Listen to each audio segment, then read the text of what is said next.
জীবনে কিছু করে দেখাতে হলে আকাশের সেই সীমা ছুঁতে হবে যে সীমা ছোঁয়ার কথা আপনি কখনো ভাবতেও পারেন না। তাহলে নিজের মধ্যে এই তিনটি গুণ সম্মিলিত করুন। প্রথম, নিজের লক্ষ্যে পৌঁছবার ইচ্ছে, একাগ্রতা। এ আপনার দ্বারা এমন কাজ করাতে পারে যা আপনি কখনো করতে পারবেন না। দ্বিতীয়, সাহস, সমস্যার সমাধান করার ক্ষমতা। এটা আপনার দ্বারা তাই করাতে পারে যা রাধা। মানুষের একটা বিশেষ প্রবৃত্তি হলো তারা কখনো নিজেকে নিয়ে সন্তুষ্ট হন না, কখনো নিজেকে নিয়ে প্রসন্ন হন না।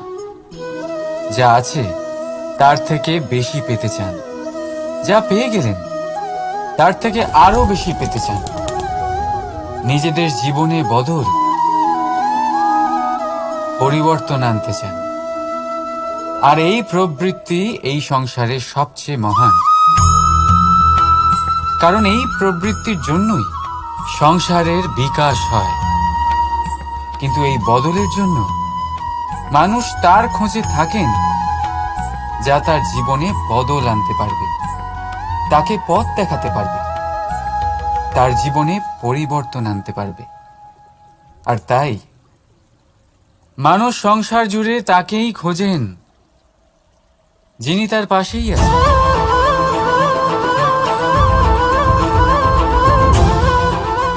বলুন তো কে? যদি কেউ আপনার জীবন বশ নয়, আত্মবিশ্বাসের হাত ধরুন। আপনার সমস্যা আপনা থেকেই দূর হয়ে যাবে। তাই ভালোবেসে বলুন, রাধা রাধা। ইচ্ছে, সিদ্ধান্ত আর নিশ্চয়তা, এই শব্দগুলো আমরা আমাদের জীবনে অনেকবার শুনেছি, তাই না? জীবনে অনেক সময় অনেক কিছু পেতে খুবই ইচ্ছে করে, কিন্তু শুধু ইচ্ছে হলেই কি সবকিছু পাল্টায়? সবকিছু পাওয়া যায়? অনুর্বর জমিতে বাস করা ব্যক্তির মনে ইচ্ছে হয় যেন সে শীতল জল পায়, কিন্তু সে পায় না। যে এক কুয়ো খোঁড়ার সিদ্ধান্ত নিয়েছে, সে মাটি খোঁড়ার জন্য কোদাল অবশ্যই পেয়ে যায়। আর যে নিশ্চিত করে নিয়েছে, সে দেরি করে হলেও সেই শীতল জল অবশ্যই পেয়ে যায়। তাই জীবনে কেবল ইচ্ছে করবেন না, সিদ্ধান্ত নিন আর তারপর নিশ্চিত করুন, সব পেয়ে যাবেন। আর ভালোবেসে বলুন, রাধা রাধা। স্বপ্ন আর লক্ষ্য একই মনে হয়। এই দুইয়েরই কথা মানুষ কল্পনা করেন, এই দুই মানুষ অর্জন করতে চান। আর এই দুই পূর্ণ হলে মানুষ নিজেকে অত্যন্ত ভাগ্যবান বলে মনে করেন। কিন্তু এই দুইয়ের মধ্যে পার্থক্য আছে। পার্থক্য এই যে স্বপ্নের জন্য বিনা পরিশ্রমের ঘুম দরকার হয়, আর লক্ষ্যের জন্য বিনা ঘুমের পরিশ্রম। যে ব্যক্তি ঘুমের মধ্যে স্বপ্ন দেখতে থাকেন, জেগে ওঠার পর তার হাত খালি থেকে যায়। আর যে ব্যক্তি পরিশ্রম করেন, শয়নকালেও তার হাত তার লক্ষ্যেই থাকে।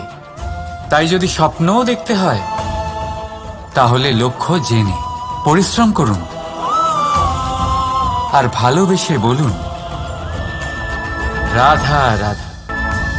যবে থেকে জীব প্রাণের অস্তিত্ব পেয়েছে, তবে থেকেই আরো একটি শব্দ জন্ম লাভ করেছে, সংঘর্ষ। জন্মলগ্ন থেকেই মানুষকে বাঁচার জন্য সংঘর্ষ করে যেতে হয়। কখনো নিজের লক্ষ্যে পৌঁছবার জন্য সংঘর্ষ করতে হয়, আর কখনো যা পেয়েছেন তাকে রক্ষার জন্য সংঘর্ষ করতে হয়।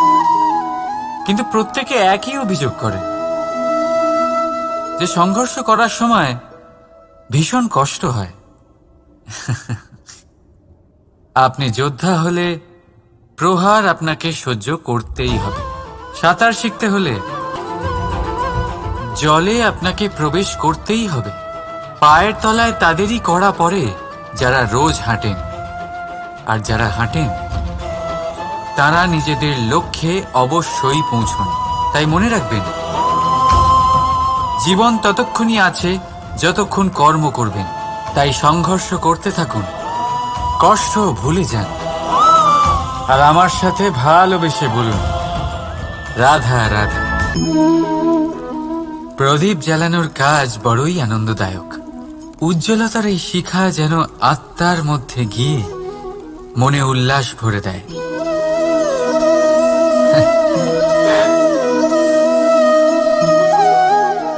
এ আমি কি করলাম? আমি একে নিভিয়ে দিলাম, অথচ এই দিয়েই আমি অন্য প্রদীপগুলি জ্বালিয়েছিলাম। কারণ যতক্ষণ এই শিখা অন্য প্রদীপগুলিকে জ্বালাচ্ছিল, ততক্ষণ এই নিজেও জ্বলছিল। কিন্তু যেই ও এই কাজ করা ছেড়ে দিল, তখন একেও নিভতে হলো। বুঝলেন? সেরকমই জীবন হলো উজ্জ্বলতা দেওয়ার আরেক নাম। যদি জীবনে শুভ কাজ করেন, অপরের উপকার করেন, অন্যদের সহায়তা করেন, তাহলেই জীবিত থাকবেন। আর যেদিন এই কাজ করা আপনি বন্ধ করে দেবেন, শ্বাস প্রশ্বাস নেওয়া সত্ত্বেও মৃত হয়ে যাবেন। তাই যতক্ষণ শ্বাস চলছে, আশারূপী উজ্জ্বলতা ছড়াতে থাকুন। বিশ্বাস করুন, মৃত্যুর পরেও আপনি অমর থাকবেন। তাই ভালোবেসে বলুন, রাধা রাধা। মন, মানুষ, মান, এই তিনেরই প্রারম্ভ ম দিয়ে হয়, তাই না? কিন্তু আজ আমরা কথা বলবো মানের বিষয়। মানই সেই ভাব যা আমাদের মনকে সন্তুষ্ট করে। এই কলসিতে ভরা জলের মতন, যে জল এই পাত্রতে থাকার দরুন এর অস্তিত্ব বজায় থাকে। এবার মান থেকে আসে আত্মসম্মান আর অভিমান। আর এই দুইয়ের মধ্যে তফাৎ অনেক। যে জল এই পাত্রের মধ্যে সংরক্ষিত, তা হলো আত্মসম্মান, যা আমাদের মনের সম্বল, অবলম্বন, যা এই পাত্রের মধ্যে শীতল থাকে, আর যিনি পান করেন তাকেও শীতল রাখে। আর যে জল এই পাত্রের বাইরে উতলে পড়ে, তা হলো অভিমান, যা বাইরের উত্তাপে বাষ্প হয়ে উবে যায়। সর্বদা মনে রাখবেন, আত্মসম্মান আপনাকে দৃঢ় করে, আপনাকে শক্তি প্রদান করে, আর অভিমান আপনাকে দুর্বল করে দেয়। তাহলে কি হতে চান আপনি? আত্মসম্মানী নাকি অভিমানী? সিদ্ধান্ত আপনার। রাধা রাধা। পড়ে যেতে কোনো আপত্তি নেই, শুধু পড়লে পড়ো সেই জলের ফোঁটার মতো যা এই সংসারকে জীবন দান করে। আর সেই ওঠার মধ্যেও কোনো কৃতিত্ব নেই, যেখানে অন্য কারোর কাঁধের ওপর পা রেখে উঠতে হয়। নিজের অস্তিত্ব হারাতে কোনো ক্ষতি নেই, যদি তা সেই বীজের মতো হয় যা এক নতুন গাছের অস্তিত্বকে জন্ম দেয়। কিন্তু সেই অস্তিত্বের জন্মে কি লাভ যা অন্য কারোর স্বপ্নকে নস্যাৎ করে তৈরি হয়, যা আপনাকে ভিতরে ভিতরে নষ্ট করে দেবে। রাধা রাধা। সব থেকে ভালো যুদ্ধ সেটাই যা কখনো লড়াই হয়নি, অর্থাৎ বোঝাপড়া, সন্ধি। সব আবশ্যক পরিস্থিতিকেই শুভ করা যায়। নিজের থেকে শক্তিশালীর সাথে যিনি সন্ধি করেন তিনি বিদ্বান। নিজের সমকক্ষের সাথে যিনি সন্ধি করেন তিনি গুণবান। আর নিজের থেকে দুর্বলের সাথে যিনি সন্ধি করেন তিনি দয়াবান। একটা যুদ্ধ আপনার একাধিক শত্রু তৈরি করতে পারে, কিন্তু একটা মীমাংসা আপনাকে একটা বন্ধু দিতে পারে। তাই হাতের মুঠো তখনই শক্ত করুন যখন যুদ্ধ এড়ানো অসম্ভব হয়ে পড়ে, নয়তো হাত বাড়িয়ে হাত মেলান, কারণ মিলনে যে সুখ যাতনায় তা নেই। রাধা রাধা।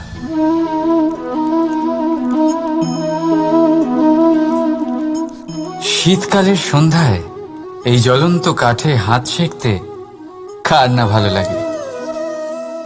কত সময় পেরিয়ে যায় এই কাঠ সরাতে ঘোরাতে, বোঝাই যায় না। এই কাঠগুলি আগে জ্বলে, তারপর আমাদের উষ্ণতা দেয়, আর তারপর ছাই হয়ে যায়। আচ্ছা বলুন, এই আগুনের উৎপত্তি কোথা থেকে হয়? উত্তরটা সহজ, এই কাঠ থেকে। আচ্ছা, এই ছাইয়ের উৎপত্তি কোথা থেকে হয়? উত্তর সেই একই, এই কাঠ থেকেই। তাহলে আগুন আর ছাই, এই দুইয়ের উৎপত্তি কাঠ থেকেই হয়। এবার ভাবুন, আগুন যা এই কাঠ জ্বালায়, আর ছাই সেই ছাই যা এই আগুন নিভিয়ে দেয়। কিছু বুঝলেন?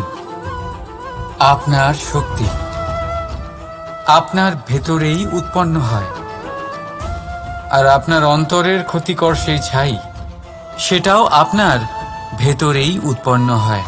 তাই নিজের ভিতরের উজ্জ্বলতা দিয়ে এই সংসারকে আলোকিত করতে চান, নাকি নিজের ভেতরের আধার বার করে এই সংসারে অন্ধকার আনতে চান? সিদ্ধান্ত আপনার। রাধা রাধা। জল জল এই পৃথিবীতে বেঁচে থাকার জন্য আবশ্যক তো বটেই, কিন্তু এই জল আমাদের একটা অত্যন্ত গুরুত্বপূর্ণ শিক্ষা প্রদান করে। কখনো এই জলকে দেখেছেন? যে পরিস্থিতিতেই এই জল প্রবাহিত হোক না কেন, এর উপর যা কিছুই প্রভাব থাকুক না কেন, এর পথে যতই বাধা আসুক না কেন, তার মধ্যে থেকে ও নিজের পথ ঠিক বের করে নেয়, কিন্তু নিজের প্রবাহ থামতে দেয় না, ক্রমাগত অগ্রসর হতে থাকে। সেরকমই একটা শিক্ষা যেটা আমরা জল থেকে পেয়ে থাকি, তা হলো এটা: আমরা যখন জলের দিকে তাকাই তখন আমরা নিজের প্রতিবিম্ব দেখি, স্পষ্টভাবে দেখতে পাই। কিন্তু তখনই দেখতে পাই যখন এই জল শান্ত থাকে, স্থির থাকে। যদি এই জল অশান্ত হয়ে থাকে, স্থির না হয়, তাহলে আমরা এতে নিজের প্রতিবিম্ব দেখতে পাই না। এটাই আমাদের মনের সাথেও হয়ে থাকে।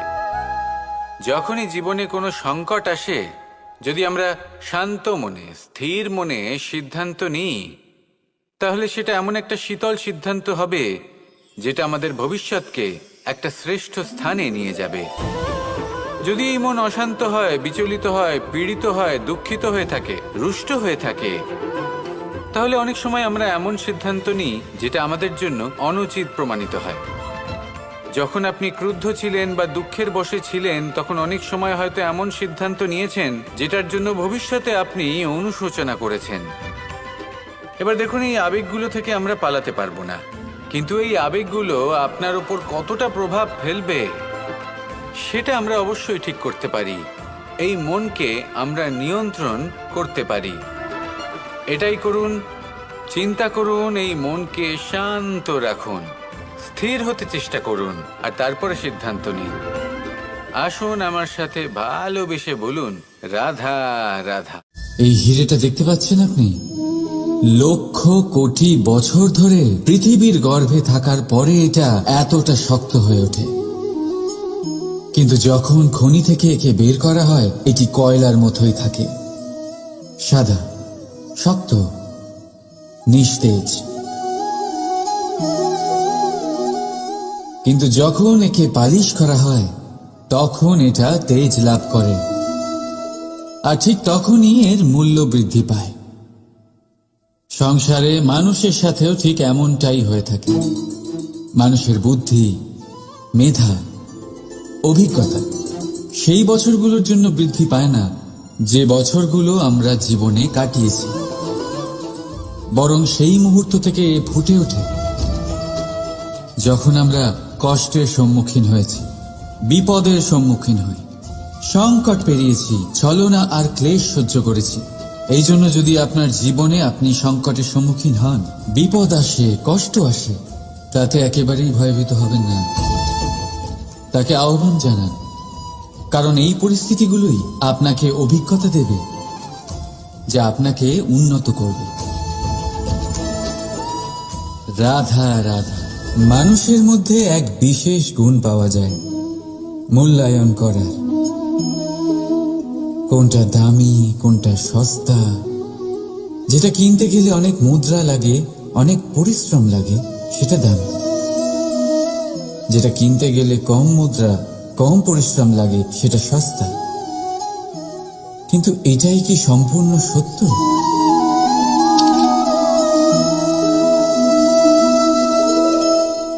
এখন আপনার সামনে একটা পাত্র আছে যাতে জল ভরা আছে, আর একটা সোনার মুদ্রা। বলুন, এই দুই বস্তুর মধ্যে বেশি দামি কোনটা? আপনি বলবেন সোজা ব্যাপার, সোনার মুদ্রাই বেশি দামি হবে। এই সোনার মুদ্রা দিয়ে আপনি এরকম অনেক জলের পাত্র কিনতে পারবেন। চলুন, ঠিক আছে। এবার ভাবুন, আপনি যদি কোনো মরুভূমির মাঝে আটকে পড়েন, তৃষ্ণায় কাতর আপনি, তখন কোনটা দামি হবে?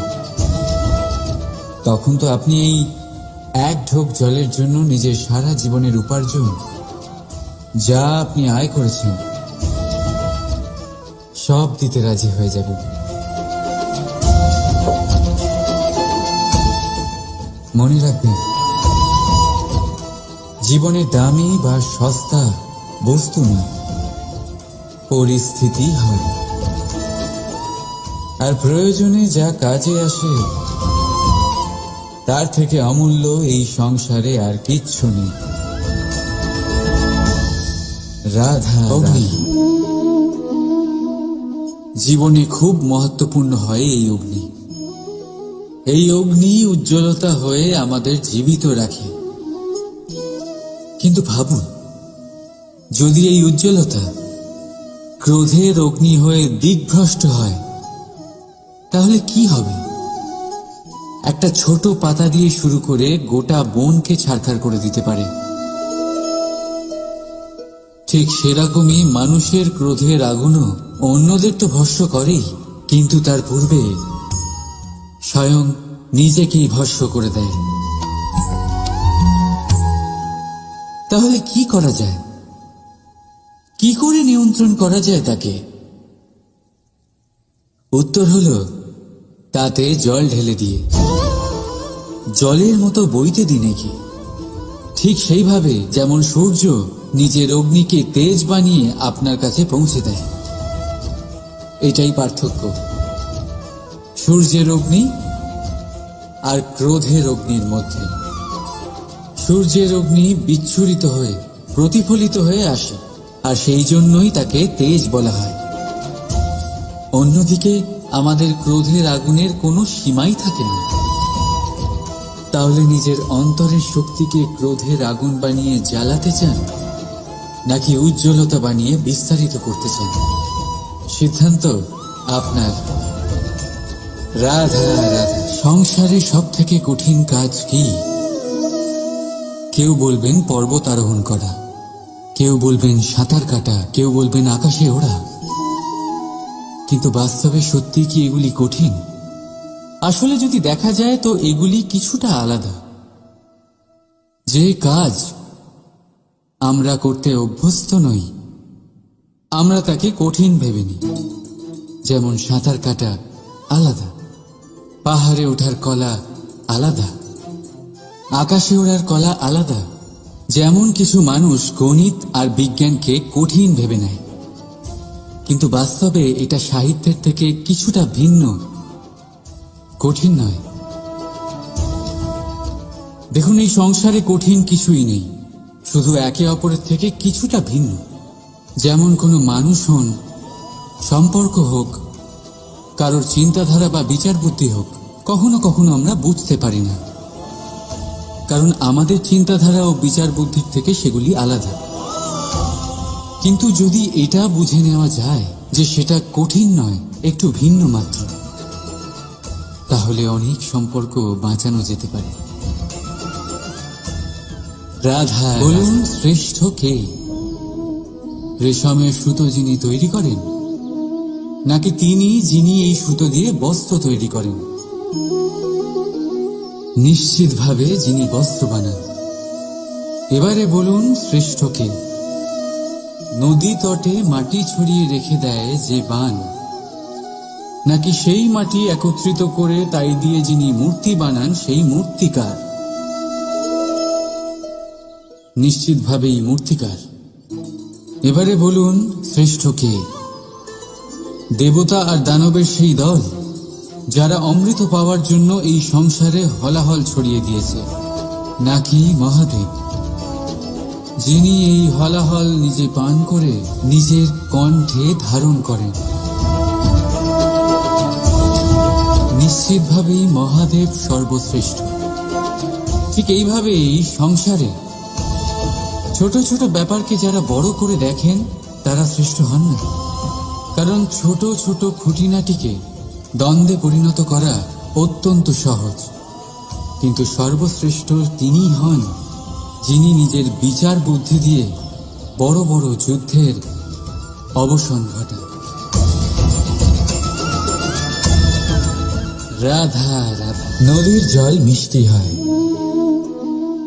আর সাগরের জল হয় নোনতা, আর কোন নালার জল দুর্গন্ধে ভরা হয়।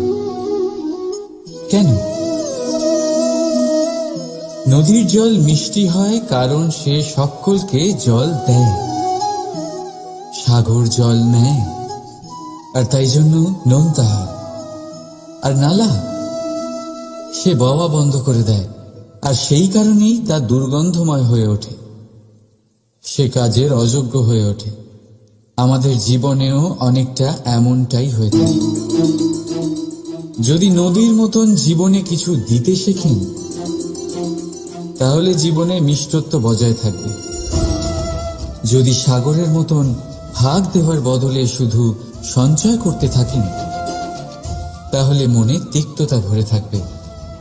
আর যদি নালার মতন বওয়া বন্ধ করে দেন, কর্ম করা ছেড়ে দেন, তাহলে কাজের অযোগ্য হয়ে যাবেন। আর সেই জন্য কোনো বিশ্রাম ছাড়াই কর্ম করতে থাকুন। আর যা কিছু আপনার কাছে আছে তাকে ভাগ করতে শিখুন। মন প্রসন্ন হয়ে বলবে রাধা। আপনি কখনো কোনো পাখি দেখেছেন? তীব্র বায়ু, ভয়ানক বর্ষা, হিংস্র জীব একাধিকবার তাদের বাসা নষ্ট করে দেয়, কিন্তু তাও সে ঝড়ের সাথে ঝগড়া করে না।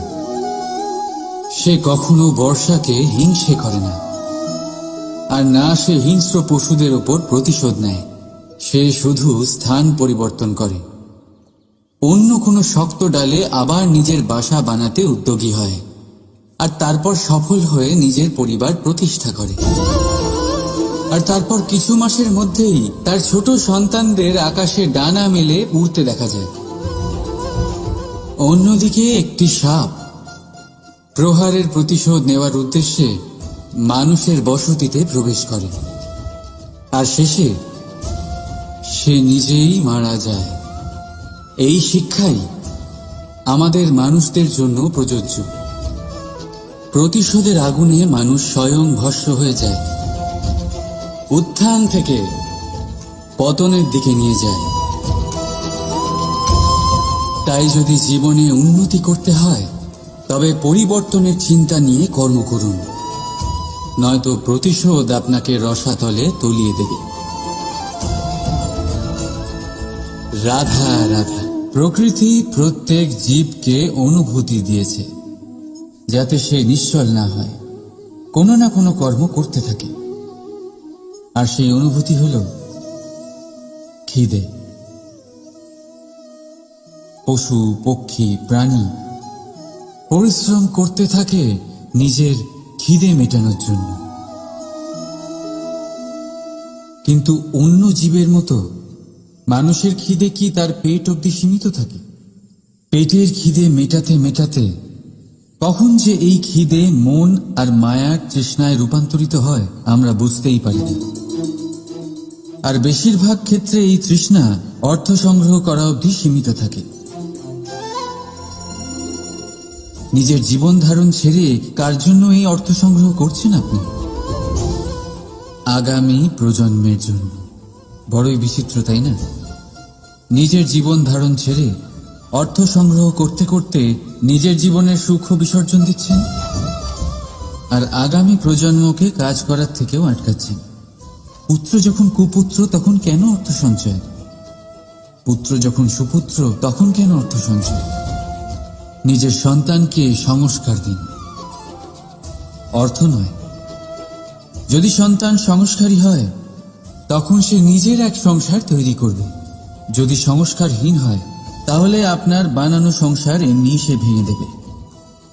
জীবনে যদি কিছু সঞ্চয় করতে হয় তাহলে জ্ঞান সঞ্চয় করুন, প্রেম সঞ্চয় করুন, আর আমার সাথে ভালোবেসে বলুন, রাধা রাধা। এ হলো একটা পাতলা সুতো। ভাবছি যদি এটা দিয়ে আমি পোশাক বানাই তাহলে নিজের জন্য কত সুন্দর একটা পোশাক বানাতে পারবো। কিন্তু যদি এটা আমি... চিন্তা করবেন না,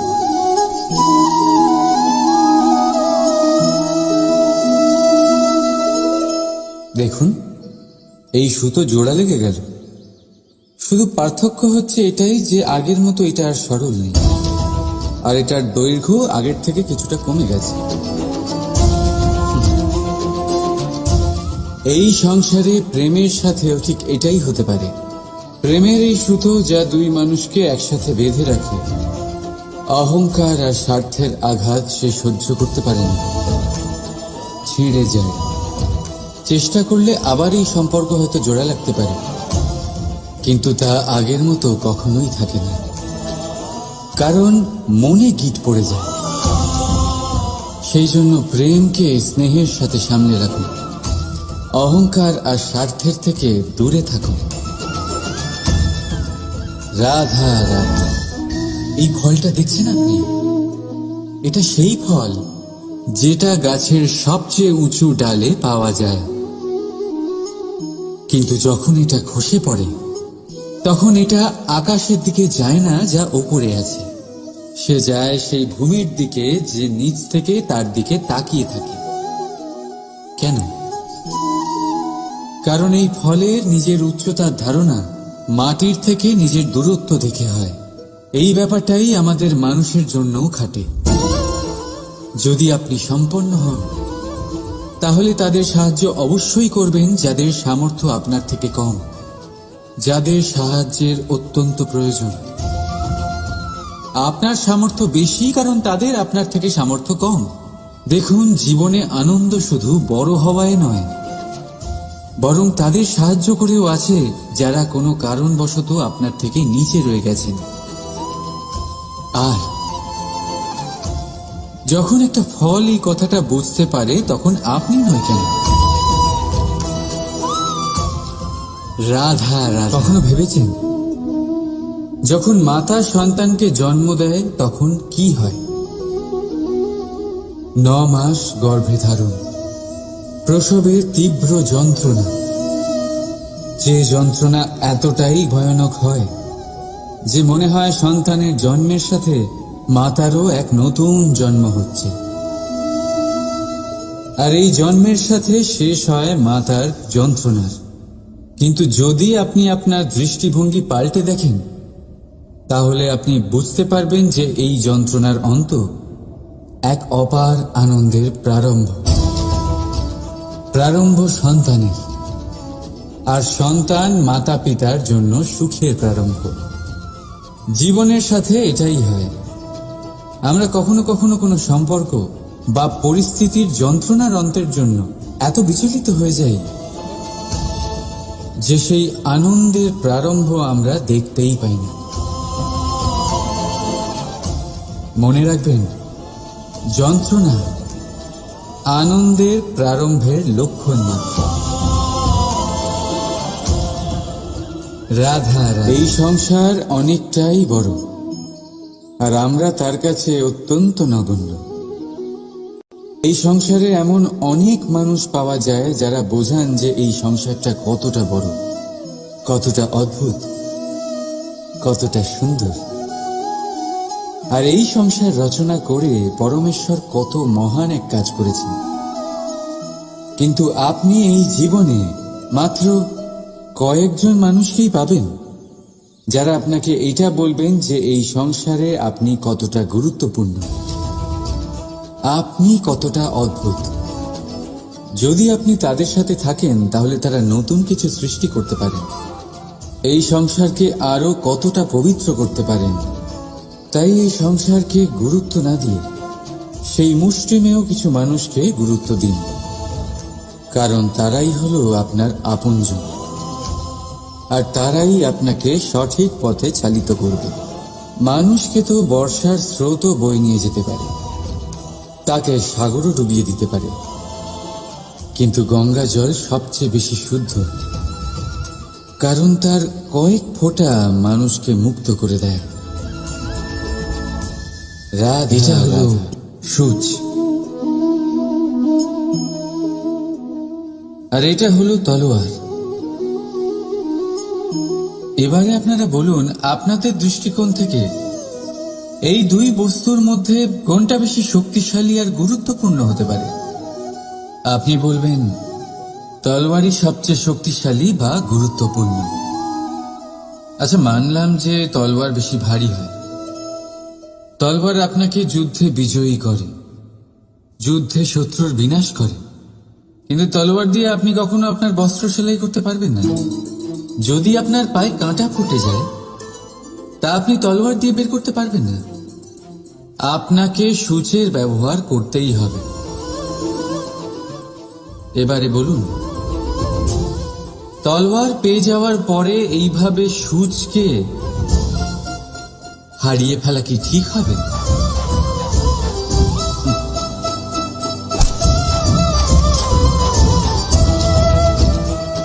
ঠিক সেইভাবেই জীবনে সম্পন্ন বন্ধু পাওয়ার পরেও আপনার সেই বন্ধুদের হারাবেন না যারা কম সম্পন্ন, দরিদ্র, কারণ তারা আপনার সাথে তখন ছিলেন যখন আপনি কিছুই ছিলেন না, আর জীবনে দরকার পড়লে তারাই আপনার কাজে আসবে, সম্পন্ন বন্ধু নয়। তাই যাকে ভালোবেসেছেন তার সাথে বন্ধুত্ব পালন করুন, চিত্ত আনন্দে জেগে উঠবে। রাধা রাধা। মানুষের জীবন কি? আপনি বলতে পারেন জন্ম আর মৃত্যুর মধ্যেকার সময়। আর মৃত্যু কখন হয়? যখন মানুষ শ্বাস নেওয়া বন্ধ করে দেয়, হাত পা নাড়ানো বন্ধ করে দেয়, ভাবা ছেড়ে দেয়। এমনটা নয়, মানুষের অন্তর, তার মৃত্যু তখনই হয় যখন তার অন্তরের করুণা শেষ হয়ে যায়। করুণা সেই ভাব যা মানুষকে মানুষ করে তোলে, যা এক মানুষকে আরেক মানুষের কষ্টে তার প্রয়োজনীয়তা অনুভব করে, আর সেটাই তাকে শক্তি দেয় অন্য কাউকে সহায়তা করার জন্য, তাকে পাত্র করে এই সৃষ্টির নিয়ন্তা হবার জন্য। দেখুন, এই সংসারে মৃত্যু কেবলমাত্র একবারই হয়, তাই তার আগে কেন মরব? এই করুণাকে কেন মারব? নিজের মনুষ্যত্ব বজায় রাখুন, মৃত্যুর পরেও আপনি জীবিত থাকবেন। রাধা। সময় বড়ই বিচিত্র অনুভব দেয়। যখন অপেক্ষা করছেন তখন অনেক লম্বা হয়ে যায়, প্রতিটা মুহূর্ত একটা গোটা দিনের মতো মনে হয়। ঠিক সেইভাবেই যদি কোথাও যেতে দেরি হয় তখন সময় দৌড়তে থাকে, প্রসন্নতায় বয়ে যায় আর নিরাশায় থমকে যায়। আপনদের সাথে থাকলে সময়ের খেয়ালই থাকে না, শত্রুদের সাথে থাকলে সেই সময়ই খারাপ হয়ে যায়। কিন্তু এটাই কি সত্যি বাস্তব? না, সময় তো সময়ই হয়, নিজের গতিতেই চলে সে। শুধু সেই গতির আভাস আমাদের মানসিক অবস্থা অনুযায়ী বদলে যেতে থাকে। তাই এই সমস্যা সময়ের নয়, আমাদের মানসিকতা। তাই নিজেকে খুশি রাখুন, অন্যদেরও খুশি রাখুন। আগের সমস্ত ঘটনা ভুলে যান আর একটা উজ্জ্বল ভবিষ্যতের দিকে অগ্রসর হন। সময় সব সময় ভালোই লাগবে। প্রেম করুন সবার সাথে, সময় সব সময় সুখেই কাটবে। রাধা রাধা।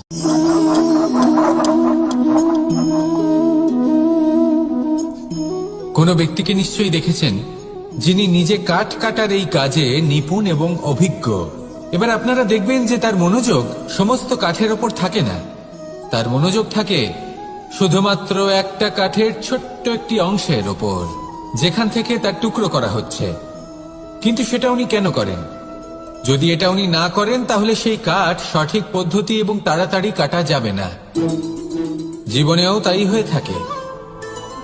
আপনি হয়তো কোনো লক্ষ্য স্থির করেছেন বা পথ নির্বাচন করেছেন বা কাজ স্থির করেছেন যেটা আপনি করেই ছাড়বেন। তাহলে নিজের সম্পূর্ণ মনোযোগ শুধুমাত্র তার উপর কেন্দ্রীভূত করুন। যদি আপনার মন এদিক ওদিক তাকাতে থাকে, অস্থির হয়ে পড়ে, বিচলিত হয়ে পড়ে, যদি তা হয়ে থাকে তাহলে আপনি অবশ্যই অসফল হবেন। তাই কর্মঠ থাকুন, নিরন্তর কর্ম করতে থাকুন এবং পূর্ণ মনোযোগ দিয়ে নিজের কাজ করুন। নিজের পথে অগ্রসর হন বা নিজের লক্ষ্য প্রাপ্ত করতে চেষ্টা করুন। তারপর দেখুন কি হয়, কিভাবে উচিত পথে এবং তীব্র গতিতে আপনার লক্ষ্য আপনার কাছেই পৌঁছে যায়। আর আপনার এই মন প্রসন্ন হয়ে বলে রাধা রাধা। মনুষ্য জীবনের সবথেকে বেশি গুরুত্বপূর্ণ বিষয় হল মনের একাগ্রতা। এই সংসারের যে কটি মহান কার্য সম্পাদন হয়েছে তা হল মনের এই একাগ্রতার একমাত্র ফল। আপনি অবশ্যই দেখে থাকবেন অনেক ছোট বড় নদী যা বয়ে চলে তাদের সামনে একটা বাঁধ নির্মাণ করা হয় সেই সব নদীর জল সঞ্চয় করতে। বাঁধ হয়ে গেলে প্রয়োজন মতো বা মনের ইচ্ছে মতো তাকে ব্যবহার করা সম্ভব। এবার এটাই আমাদের মনের সাথেও সম্ভব। আমাদের মনের একাগ্রতা আজকের দিনে দাঁড়িয়ে বিভিন্ন ধরনের বিকার, ক্রীড়া এবং ভোগের মধ্যে ভাগ হয়ে গেছে। একে একত্রিত করতে হবে, একটা বাঁধ নির্মাণ করতে হবে, কর্মের বাঁধ। আপনাকে শুধু এটাই করতে হবে, যেটা উচিত কর্ম সেটাই করুন, যেটা অনুচিত কর্ম সেটা করা থেকে নিজেকে বিরত রাখুন। ব্যাস, এই কাজটাই আপনি করতে থাকুন, করতে থাকুন। মনের মধ্যে একাগ্রতার বাঁধ নির্মাণ করুন। আর একবার যদি তা নির্মাণ হয়ে যায় তাহলে যখন চাইবেন, যেখানে চাইবেন, যতটা চাইবেন একাগ্রতা প্রয়োগ করতে পারবেন। আর একবার যদি আপনি এটা শিখে যান তাহলে এই সংসারকে বদলে ফেলার মতো কাজ আপনি করতে পারবেন, সমাজকে শোধরাবার মতো কাজ করতে পারবেন। তাহলে এই মনকে একাগ্র করুন আর আমার সাথে ভালোবেসে বলুন রাধা রাধা।